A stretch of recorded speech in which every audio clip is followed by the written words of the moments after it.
আলহামদুলিল্লাহি কাফা ওয়া সালামুন আলা ইবাদিহিল্লাযিনা ইসতাফা আম্মা বা'দ। আল্লাহ তাআলা বলছেন, ক্বালা আল্লাহু তাআলা ইন তাজতানিবু কাবাইরা মা তুনহাউনা আনহু নুকাফিরু আনকুম সাইয়্যাতিকুম ওয়া নুদখিলুকুম মুদখালান কারীমা।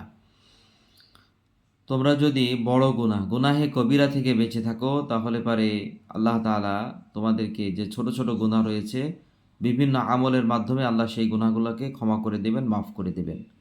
তো আজকে গুনাহে কবিরা অনেকগুলা রয়েছে, তার মধ্যে আজকে একটি গুনাহ সম্পর্কে আলোচনা করব। সেটা হলো যে কোনো প্রাণীর ছবি অঙ্কন করা, মানুষের ছবি অথবা যার মধ্যে প্রাণ রয়েছে, মানুষ, পশু পাখি, অন্যান্য এগুলো ছবি অঙ্কন করা, এগুলো হলো গুনাহে কবিরা।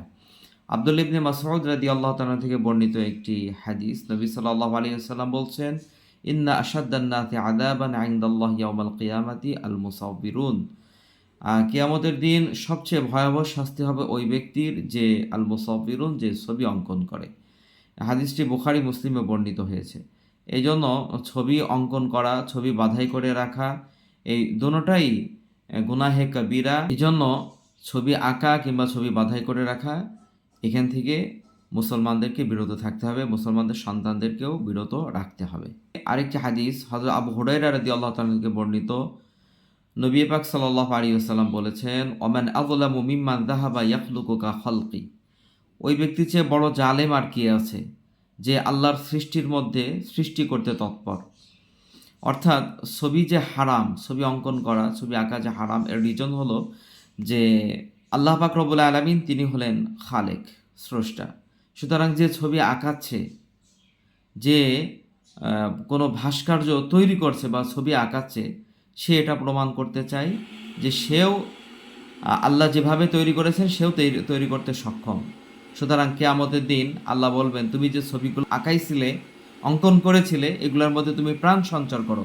যখন ওই ব্যক্তি প্রাণ সঞ্চার করতে পারবে না, তখন তার জন্য এরকমভাবে প্রত্যেকটা ছবির জন্য একটি করে প্রাণী নির্ধারণ করা হবে, যা জাহান্নামের মধ্যে ওই ব্যক্তিকে শাস্তি দিবে, হাদিসে এসেছে। ঠিক তেমনিভাবে ইবনে আব্বাস রাদিয়াল্লাহু তাআলা আনহু থেকে বর্ণিত, নবী সাল্লাল্লাহু আলাইহি ওয়াসাল্লাম বলেন, কুল্লু মুসাউবিরিন ফিন্নার। প্রত্যেক ছবি অঙ্কনকারীর ঠিকানা হলো জাহান্নাম।